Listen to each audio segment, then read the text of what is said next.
Mis amigos, ¿qué tal? Saludos, bienvenidos como siempre, lo hacemos a nuestro programa Zoom Politicón, como siempre con Ángel Monaga, para conversar sobre los temas políticos, económicos, sociales más importantes que ocurren, por supuesto, en Venezuela y con todas las incidencias que pueda tener en la política latinoamericana, que, como todos ustedes saben, tienen un vaso comunicante actualmente las discusiones que existen entre la política latinoamericana. Ángel Monaga con nosotros. Bueno, sí, queridos amigos, les recuerdo que estamos a través de avilaradioonline.com para todo el público de los Estados Unidos y estamos también a través de azucarfm.com, Azúcar FM en español, para el público desde Portugal para toda Europa. Hoy vamos a tener con nosotros a Javier Rovira. ¿Quién es Javier Rovira? Además de un periodista con una dilatada trayectoria, ha sido... por cierto, director del medio Primicias y de otros medios y de otros portales. Él maneja una empresa Comunicometría que ha manejado más de 20 campañas electorales. Es autor de varios libros. Yo tengo el último de él, que hay una frase que después le voy a citar para que me la explique. Y es un hombre muy conocedor del fenómeno político venezolano que tiene que ver con el fenómeno político latinoamericano, porque es que Javier Rovira también es historiador, tiene una maestría en historia y ha sido profesor universitario de varias universidades. Eso que tú dices es importante porque Javier ya lo tenemos con nosotros. Javier Rovira, allí lo tenemos. Javier, ¿nos escuchas? Saludos, sí, perfectamente. Sí, Javier además tiene esa rara condición de historiador y comunicador y periodista que en Venezuela, sin lugar a dudas, con la historia contemporánea en los últimos 22, 23 años, vamos a ponerlo, con la llegada del extinto presidente Hugo Chávez, cambió toda la fisonomía geopolítica, no solamente en Venezuela, sino en todo el continente. Javier, saludos. Saludos, Tony y Ángel Monaga, destacados amigos, periodistas, comunicadores, Ángel, abogado, personas interesadas en la comunicación y en el quehacer político del país, que desde donde están hacen patria, porque la comunicación y la comunicación equilibrada y objetiva, donde sea, es hacer patria, porque yo sé que ustedes son grandes venezolanos y grandes ciudadanos. Sí. Javier, tu último libro, Militarismo y Pretorianismo o Estado Cuartel, hay una frase allí que después te voy a citar, me llamó mucho la atención, pero lo importante es que tú eres muy conocedor del fenómeno que llegó a Venezuela no hace 23 años, que llegó a Venezuela desde el 1992, incluso un poquito antes, desde que Chávez comenzó las andanzas claro, con su hermano, etc. Queremos hablar de ese tema, Tony Romero. Sí, le pongo un plus. Javier, de alguna manera, vivió en el monstruo y conoció sus entrañas, ¿verdad? De alguna manera. Pero fíjate una cosa, Javier, vamos a ponerlo esto en blanco y negro. Una cosa es el Cristo y otra cosa el cristianismo, ¿verdad? Una cosa ha sido Marx y otra cosa ha sido el marxismo, todos sabemos eso. Una cosa ha sido Perón y otra cosa el peronismo. Te pongo esto así sucintamente, Javier, porque pudiera decirlo, si una cosa es Chávez, lo que se vivió, y otra cosa es el chavismo que actualmente convive con Maduro. Yo creo que la introducción tuya es muy acertada en cuanto a la primera referencia que hace sobre el cristianismo. Una cosa es Cristo y una cosa es el cristianismo, pero una cosa es Cristo y otra cosa es el cristianismo y otra cosa es la cristiandad. Es decir, que vas a derivar a partir de un liderazgo mesiánico, vas a derivar de corriente. Igual sucede en los partidos políticos en América Latina. Los partidos políticos en América Latina se constituyen, como ciertamente refiero a la cristiandad, en jerarquías de poder. Pero esa jerarquía de poder, que en el caso del cristianismo lo representa toda esa jerarquía papal, cardenalicia, pontificia, en los partidos políticos también hay un cardenalato, hay un pontificado. Y como ocurrió con el peronismo en Argentina. Y existe un cristianismo que son las bases, claro, que son los curas de pueblo, que son los que no tienen ni siquiera un cáliz para dar la comunión, que no tienen una iglesia. Existe esos fenómenos. Esos fenómenos son más de carácter sociológico que, por decirlo, político. Lo que sí es cierto es que, como tú lo mencionas, hay un líder carismático mesiánico que es el que dirige, y es el que influencia, y es el que condiciona hasta una doctrina. Pero no es el que necesariamente deriva en lo que se vive después.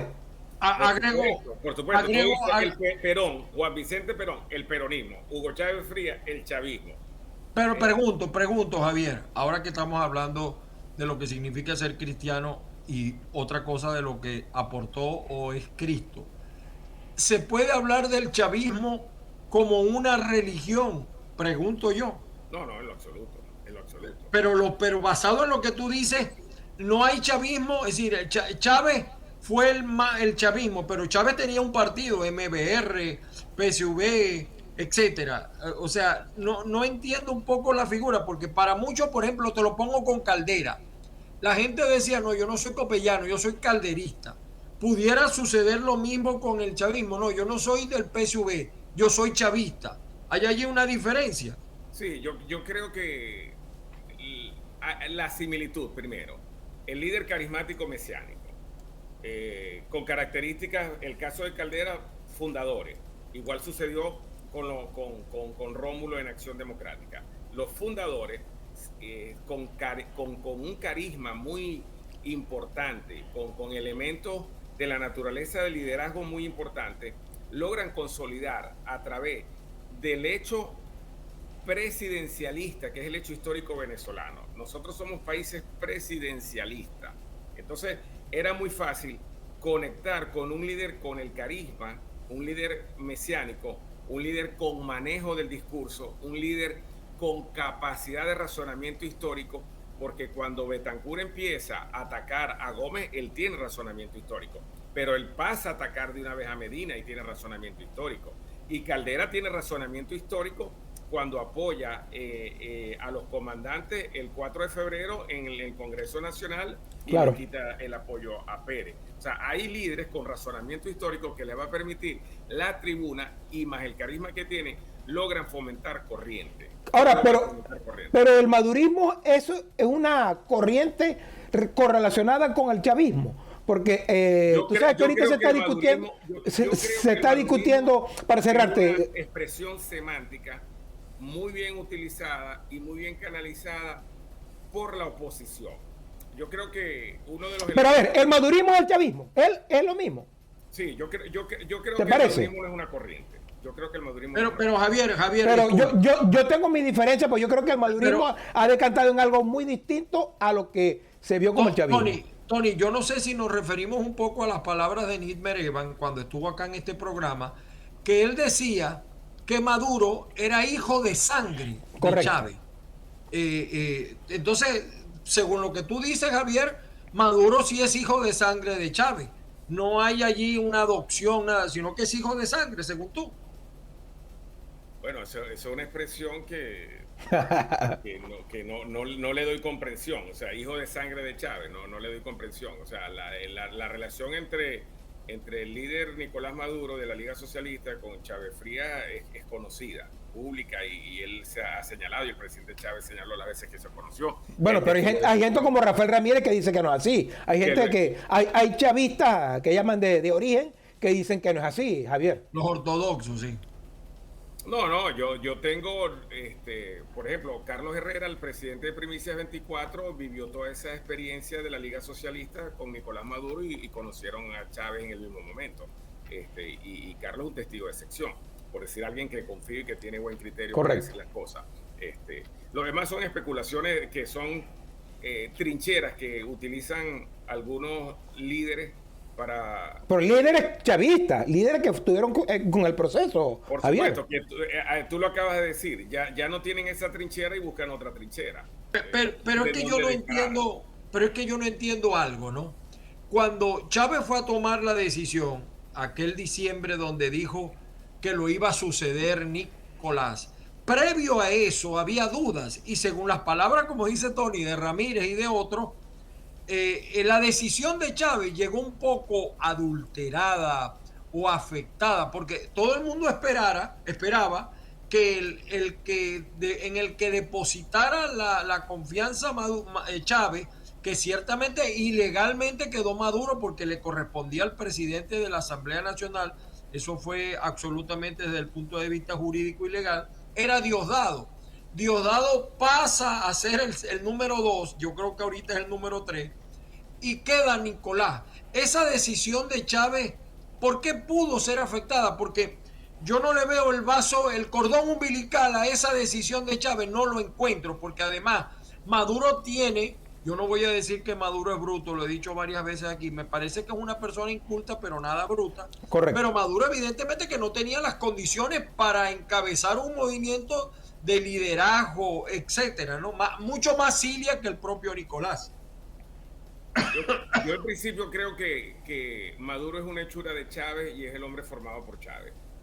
Al convertirlo en canciller de la República y presidente de la Asamblea Nacional, lo iba llevando. ¿Por Chávez o por los cubanos? No, por Chávez. Y el nexo que tiene Nicolás Maduro en la enfermedad de Chávez, yo creo que lo consolida mucho. La entrega, la amistad, el estar muy cerca de él, lo consolida mucho dentro de su primer anillo de confianza. Y sí, en esas intimidades, yo muchos años antes estuve con el doctor Escarrá, que también estaba con Carlos, con quien fui su jefe de despacho. Claro. Lo vi muy cerca también. Y yo le veía a Chávez, por lo que yo podía interpretar con su relación con Escarrá, que Chávez Frías buscaba siempre como un sucesor no militar. No militar. Mira, Javier, me indica de producción que comando un poquito, exactamente. Fíjate lo siguiente, porque tú has tocado un tema que yo he sido recurrente en eso. El estadio más importante, Ángel, Javier, no sé si coinciden conmigo, es la presencia militar, o sea, el militarismo que impulsó Chávez durante toda su trayectoria en Venezuela. Y colocar un civil, cuando Ángel se refiere a esto, yo creo que colocan un civil porque yo lo he dicho en otras oportunidades, los militares ni se muestran ni se cuentan. De manera que Maduro es una representación, una imagen de todo lo que es el militarismo, siendo no militar. Ángel ha dicho en otra oportunidad algo que es cierto, se ha asimilado muy bien. Pero el militarismo que planteó Chávez, que se mantiene, creo yo, forma parte de esas tres patas que dejó Chávez, que fue Diosdado Cabello, como tú lo dices, el señor Nicolás Maduro y Rafael Ramírez. ¿La presencia militar con Maduro es aún tan o más fuerte que cuando Chávez? Yo creo que sí. Yo creo la estructura de la toma del poder del chavismo es parte de la estructura del poder de una confrontación militar. O sea, ¿quiénes son los comacates? ¿Quiénes son el 4 de febrero? ¿Quiénes acompañan el movimiento de MBR? ¿Quiénes son los fundadores del PSUV? Todo es una estructura militar. Uno de los errores históricos que más se les va a señalar al presidente Chávez es que rompe con el Estado meritocrático y sustituye el Estado meritocrático por las lealtades. Pero bueno, eso siempre ha sido, eso es recurrente en los militares, pero más en los militares, más en el grupo militar. En el caso del gobierno de Chávez Frías, que ya lo podemos analizar, todas sus lealtades son militares, Entonces no empieza a jerarquizar en función de es buen gerente o es mal gerente. Si no tengo la lealtad, no se me va a voltear. Tiene la visión militar, pues, por encima del pueblo. Una visión militar desde el poder. Correcto. Hay una visión militar para la toma del poder y hay una visión militar desde el poder. Desde el poder. Pero fíjate, Javier y Tony, la diferencia, ¿no? Todos los políticos que yo he conocido en gobierno han manejado con el criterio de la lealtad antes que la capacidad. Pongo un ejemplo que a algunos ya se les olvidó. Cuando Osvaldo Álvarez Paz llegó a la gobernación del Zulia, gobernó con sus amigos de la infancia, con la gente que estudió con él en el colegio Los Maristas, que muchos no tenían militancia. Exacto, del Gonzaga, perdón. Que no tenían militancia política. Y así han sido todos, o el 90%. Chávez fue así, según lo que tú estás expresando. Pero yo creo que ha sido mucho más contundente. Pero en tu libro, Militarismo, Pretorianismo o Estado Cuartel, tú haces la apología de Marcos Pérez Jiménez, ¿no? Marcos Pérez Jiménez no fue así. Marcos Pérez Jiménez, independientemente de las consideraciones políticas, se gobernó con los hombres venezolanos más preparados. Pero hay una frase que yo te iba a decir que me impactó de tu libro, donde Marco, disculpen que me quite los anteojos, pero tú sabes que los miopes vemos bien de cerca. Así es. Marcos Pérez Jiménez dijo esto, porque Marcos Pérez Jiménez cuando influye en qué, que la gente cuando votó por Chávez en el 98 era el militar necesario, porque el venezolano como el latinoamericano vota más por emoción que por raciocinio. Normalmente los votos son así, no solamente en Latinoamérica. En Europa también y en Estados Unidos, ¿verdad? Lo hemos discutido más o menos, pero normalmente es así. Pero fíjate, Marcos Pérez Jiménez dice así: yo quiero ser un verdadero revolucionario, el hombre que lleva la civilización a todo el territorio nacional, lo cual fue bastante cierto. No importa que mañana me califiquen de tirano, lo cual también es cierto. Si queda para defenderme, una gran obra. Javier Rovira. Sí, la característica del gobierno de Marcos Pérez Jiménez, que antepone lo ideológico, es que Marcos Pérez Jiménez es un desarrollista modernizador. Claro. Entonces, cuando tú entras en esa categoría, no entra el problema ideológico. Él tiene un proyecto. Y Marcos Pérez Jiménez representa filosóficamente la única corriente que nosotros los venezolanos hemos comprado, que es el positivismo, que es orden y progreso, que viene instaurada en el ADN histórico de nosotros, donde nosotros creemos y consideramos, y eso es más carrera dama que de mi persona, que el militar, que la bota, que la gorra, es quien nos va a dar el progreso y el orden. Por eso era tan fácil, o ha sido tan fácil históricamente, y yo lo señalo, por ejemplo, del proceso 1830 hasta 1958, 112 años presidentes militares. O sea, es una grosería. Pero si entramos en el siglo XX, vamos a ver hasta Pérez Jiménez, pues 58 años de militares. Y el año del vicealmirante Wolfgang Larrazábal ya serían 59, etcétera, etcétera. Entonces, nosotros compramos ese ADN y lo tenemos, el ADN del militarismo que tiene la filosofía del positivismo. Pero Javier, eso no es solamente, amigo Ángel, eso no es solamente en Venezuela. Stroessner en Uruguay, una corriente latinoamericana, los militares en Argentina, Videla, en Perú ni decir, pues, o sea, es una corriente latinoamericana. Tony, pero no con los logros que hizo Pérez Jiménez.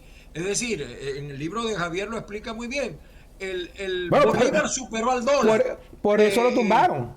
Por eso lo tumbaron, porque Pérez Jiménez no contuvo el tema político como si lo contuvieron los militares. ¿Por qué Chávez? Por eso cuando hablamos de un gobierno militarista, yo creo más en la otra frase, pretorianismo, en el caso de Chávez. ¿Por qué no sucedió lo mismo? Si él llegó bajo ese esquema, incluso yo recuerdo mucho las palabras de Chávez, que él no quería saber nada del comunismo. Después que se descubre sus implicaciones con el partido, con la guerrilla. Pero bueno, eso lo hacemos todo. Recuerda que los comunistas tienen como la mentira es su arma inmortal. Sí, Fidel no tienen problema, pues. Exactamente. Ahora, ¿qué pasó en Chávez? Como dice lo que preguntaba Tony. ¿Qué pasó en Chávez que detuvo esa presencia militar, por lo menos en la cúpula política, aunque sabemos que en el otro sentido sigue siendo un gobierno con una gran presencia militar? ¿Qué sucedió en Chávez? ¿Qué es lo que opina el historiador Javier Rovira sobre eso? Bueno, yo creo que Chávez primero no es comunista.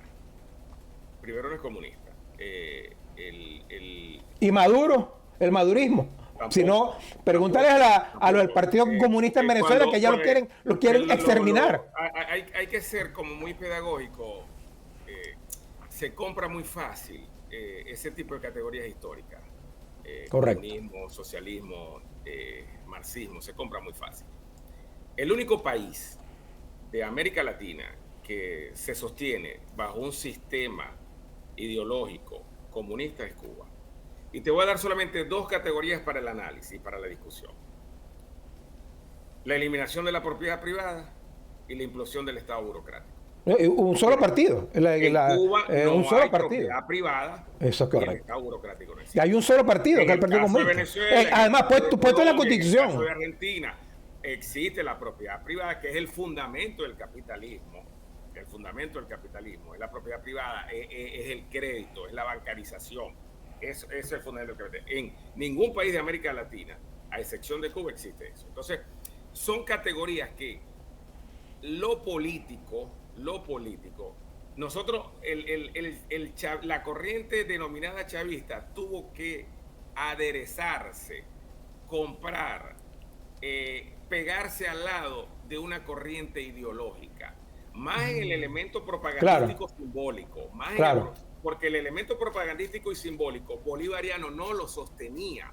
El elemento propagandístico y simbólico militarista no lo sostenía. El socialismo como categoría incomprensible, que nosotros que somos intelectuales entramos en una discusión, podemos pasar 20 días y todavía no definimos el socialismo. Echarle bola a lo que le pasa eso a la masa no pensante, pero te compran la categoría porque la categoría va a diferenciar sobre la otra masa político-electoral que se dice de derecha o que se dice democrática o social cristiana o socialdemócrata. Que es el mismo socialismo, ¿no? De paso. Que ellos tenían que marcar. Entonces, cuando tú ves, por ejemplo, que el Partido Comunista de Venezuela, a Figuera, enemigo del gobierno de Nicolás Maduro, el que tiene la vocería, el Partido Comunista de Venezuela es el que tiene presencia todos los años en Congreso de Moscú, todos los años en Congreso en Cuba, diferenciado, enemigo del gobierno. No les dan nada, ni una cajita CLAC le dan al Partido Comunista, ni una cajita CLAC. Entonces, ¿dónde está la convivencia? No, el Venezuela se maneja mucho por categoría simbólica. ¿Por qué Chávez utiliza, y el comandante Arias y los comandantes utilizan el símbolo del bolivarianismo? Porque ser bolivarianista era ser patriota.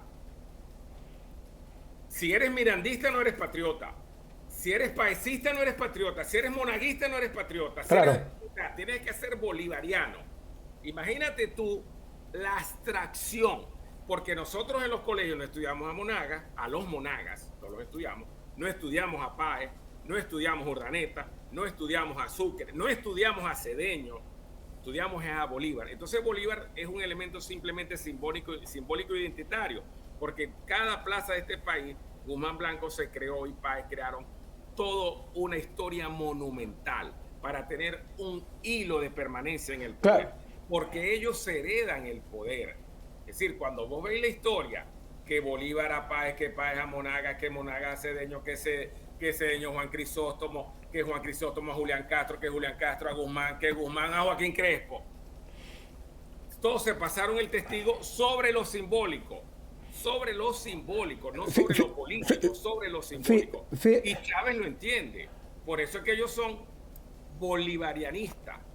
Y matan un discurso totalmente que lo vuelven después en una abstracción. Cuando meten a Zamora, más incomprensible aún. Incomprensible aún.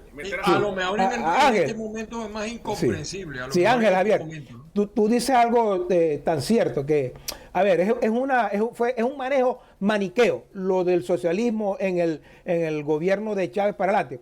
Porque toda revolución necesita acostarse sobre una ideología. Claro, porque fíjate, lo que tú dices es tan cierto, que era incomprensible hasta la llegada de Chávez la relación socialismo-militarismo. Históricamente fueron los grandes enemigos políticos en Latinoamérica. La discografía de Ali I se va a dar cuenta la inadversión que le tenía a los militares. Bueno, a eso voy.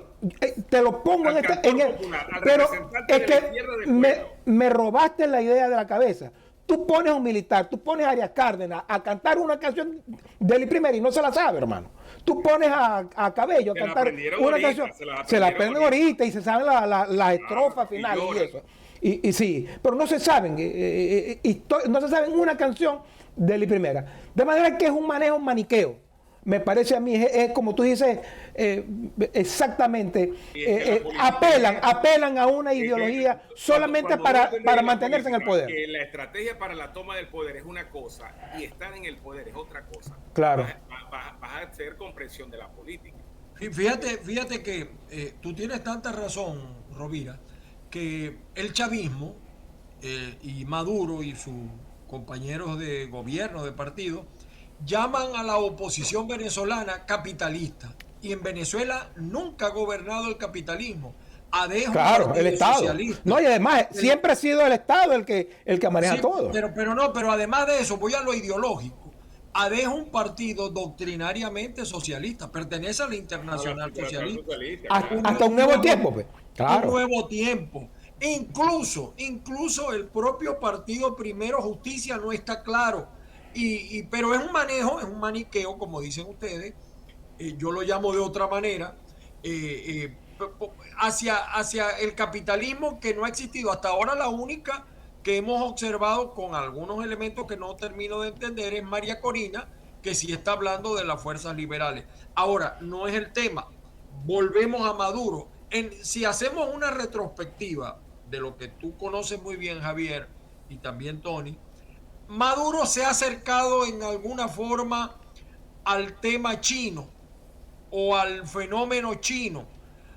Yo noto como que ahora el fenómeno cubano ya está de segundo, de tercero, aunque algunos consideren que en el manejo del Estado sigue siendo al estilo cubano. Yo no lo veo del todo tan claro. Yo sí lo veo clarito. Yo lo veo pristino y clarito. Bueno, pero fíjate, yo no lo veo tan claro porque veo una fuerte presencia china, rusa, iraní en Venezuela, y los cubanos han quedado para otra cosa, a ver de la situación que vive Cuba, que también ha venido abriéndose un poco a algunos sectores o algunas, entre comillas, flexibilizaciones que no se ven del todo. En esa retrospectiva, ¿hacia dónde crees tú que vamos entonces con Nicolás Maduro con vista a las elecciones del 2024, si es que son en el 2024, porque pueden ser en este mismo año? Pero para no saltar esa referencia que tú haces, yo creo que el gran aporte de la política cubana, la política latinoamericana, es la fórmula de mantenerse en el poder. Sí, claro. Indudablemente que sí. Entonces, claro. Ese gran aporte, algunos lo saben utilizar, otros no lo saben utilizar. Era indudable los embajadores políticos cubanos en América Latina. Pero esa política de Cuba no desprendía hacia lo económico, que no es la política del imperio chino, porque es otra categoría que no se maneja y se miente. O sea, solamente se informa y se expresa que existe solamente un imperialismo, que es el representante del eurocentrismo, Estados Unidos, Inglaterra, Francia, Alemania. No, existen otras potencias imperiales con las mismas características. Rusia es una potencia imperial que quiere expandirse y tener banderas en territorios ultramarinos. La China es una potencia imperial. Entonces, a nosotros se nos enseña y se nos dice y se nos comunica en América Latina de que la única potencia imperialista son los Estados Unidos y los países eurocentristas. No, los chinos, los rusos. Inclusive... Entonces, la expansión china, los embajadores que manda China no solamente van por lo político, sino que van por lo económico. Es decir, un cubano no hace un negocio en Venezuela. Un embajador cubano no hace un negocio en Venezuela, ni ha hecho. Que nosotros le hayamos montado refinerías, etcétera, ese es otro cuento. Pero que el tipo vaya a plantear como política de Estado negocio, no. El embajador chino sí. El embajador chino sí. El embajador de Turquía sí. Sí lo van a hacer. El embajador de Líbano sí lo va a hacer. Entonces, hay un desplazamiento que hay que entenderlo sobre eso. Y yo creo que, por ejemplo, con la experiencia que acaban de tener en la relación en las mixtas petroleras, los rusos con Venezuela, a los rusos no les va a quedar más ganas de venir a Venezuela. Sí, es otro tema. Ahora, Javier, fíjate, para ubicarnos, ese piso que tú dices es tan rigurosamente cierto que yo a veces, yo no sé si hay mucha candidez en algunos comunicadores, medios de comunicación cuando titulan, con la presencia china se están estableciendo relaciones. No, esas relaciones establecidas ya existen desde hace muchos años. Ya lo denunció Carlos Rangel en los 80 con su libro, lo denunció Vargas Llosa, el hijo de Vargas Llosa, con su libro. Eso es una presencia de vieja data. Lo denunció en Estados Unidos el presidente Kennedy.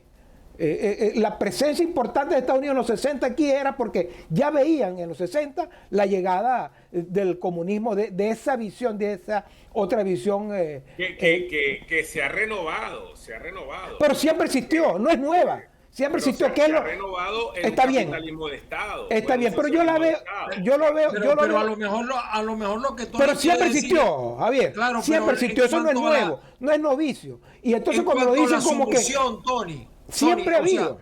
Lo que sí, pero no había sumisión como la veo ahora de Venezuela con China.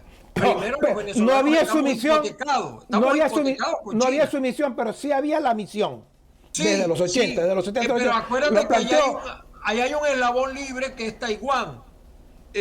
No con los niveles, por supuesto, de China, pero es como un disidente, ¿no? de ese mando chino. Pero sí la sumisión. Y yo veo que la presencia cubana ha quedado más para el manejo, como bien lo define Rovira, de cómo mantenerse en el poder sin tener votos, sin tener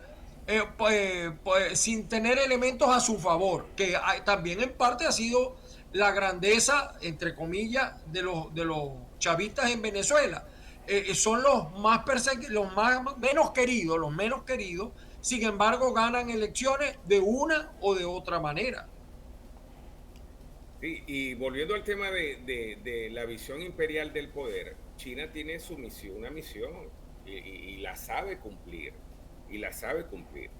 Hay fenómenos... No es nueva, Javier. Lo que yo quiero plantear es que no es nueva. Viene de los 60. Ya se venía planteando. Uno no analiza en América Latina. El caso, por ejemplo, de la expansión árabe en la trifrontera en Paraguay. Correcto.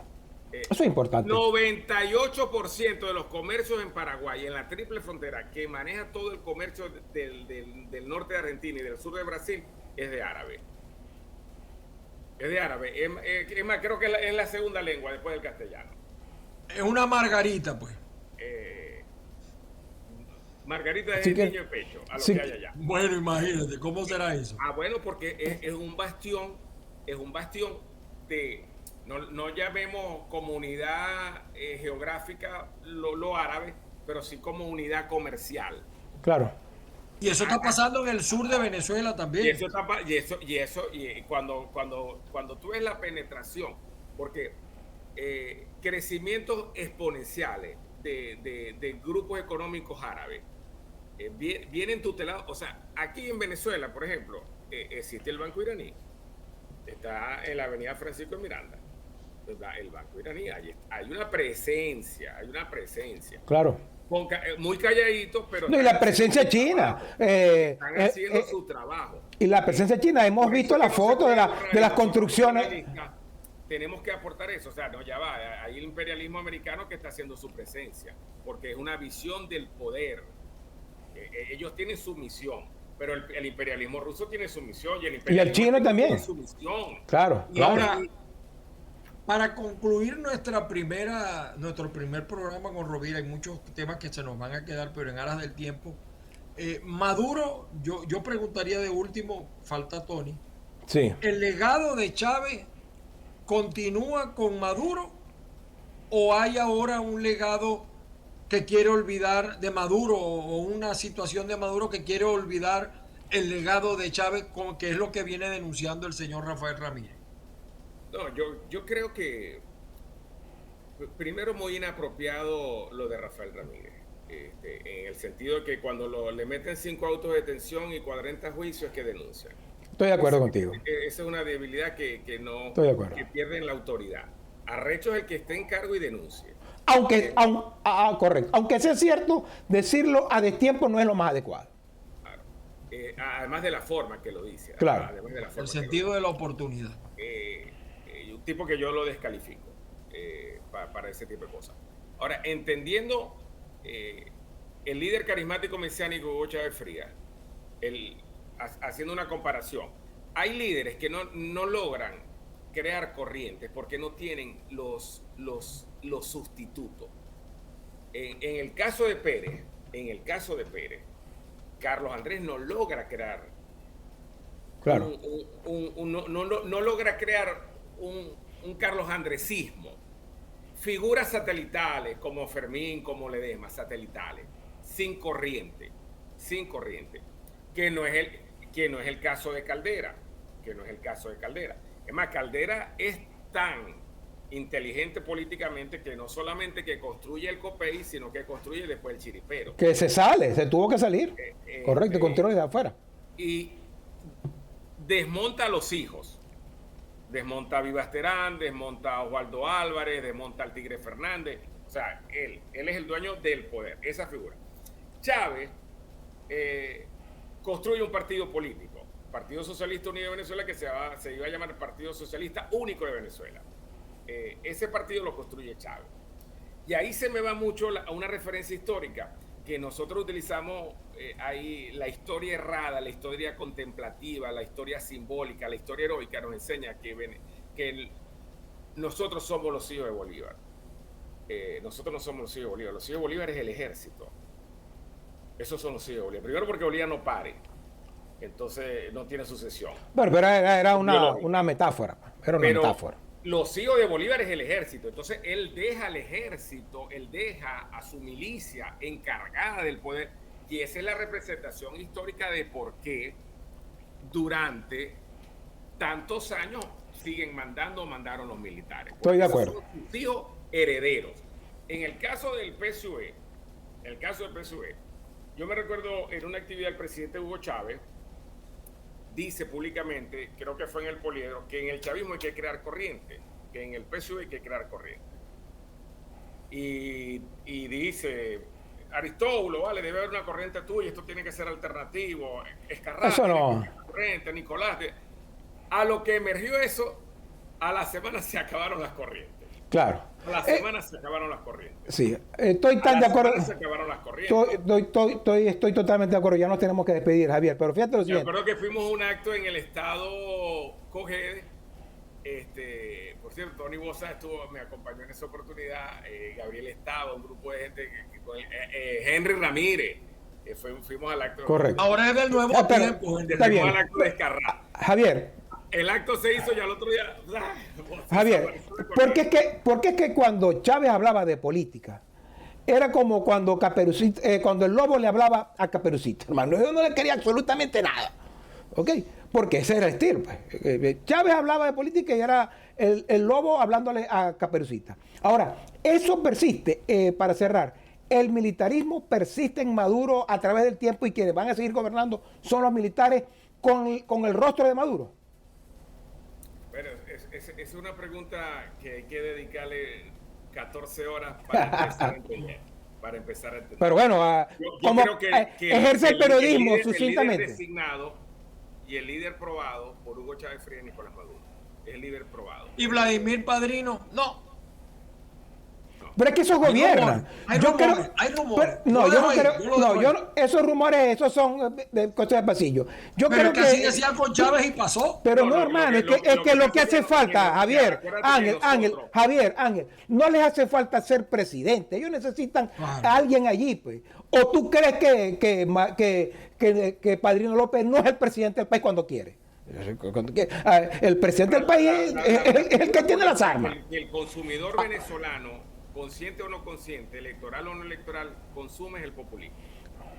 Y los militares no pueden llegar a ser populistas. O sea, por lo que te digo, pues ni se muestran ni se cuentan. Se mete en un barrio, en Katia, no lo va a hacer sino con 32 escoltas, 40. Pero es que no les hace falta, Javier, para mandar.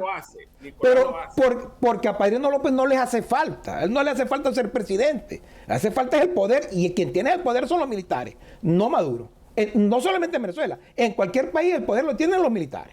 Pero se instaura a partir del año 45 la corporación militar, a lo que se sustituye el ejército venezolano. Correcto. Salen las Fuerzas Armadas Nacionales ya como una corporación. de gente muy inteligente. Recuerdo en 57 a Pérez Jiménez, a Llovera Paya y Delgado Chalbó. Delgado Chalbó, por cierto. Figuras inteligentes formadas en Francia, en los Estados Unidos y en Perú. Bueno, Ángel, Javier, nos tenemos que despedir, ¿verdad? Javier, 30 segundos, algo que quieras añadir que no te hayamos preguntado. No, yo creo que hacen ustedes muy buena tarea porque manejan conceptos. Y yo creo que hay algo que ni los comunicadores suelen usar y los políticos tienen abandonado es el manejo del concepto, sino el manejo de categorías semánticas, y eso le hace mucho daño. Cuando un político venezolano le diga seriamente al país, esto no es comunismo, ahí va a haber empezar una comprensión de lo que somos nosotros como sociedad. Cuando un político venezolano hable seriamente de categorías y no siga la línea propagandística publicitaria de sus comandos de campaña, este país va a cambiar. Esto es una dictadura, y se la pasan, aquí nos meten a todos presos y se la pasan recorriendo todo el país libremente. Así es. Hermano, ¿qué es eso? Vos en Cuba decís eso en una plaza y estáis preso. Bueno, el 11 de julio fue la última referencia. Ángel, la despedida. ¿Por qué decís tantas mentiras? Es la gran reflexión, y yo creo que es el gran trabajo que hacen ustedes. Bueno, como siempre lo decimos, las bendiciones del Padre Celestial para todos y cada uno, que la fuerza los acompañe, y recuerde que en cualquier momento volvemos en Zoom Politicón. Despide Tony Romero. Bueno, hasta luego, hasta una próxima oportunidad.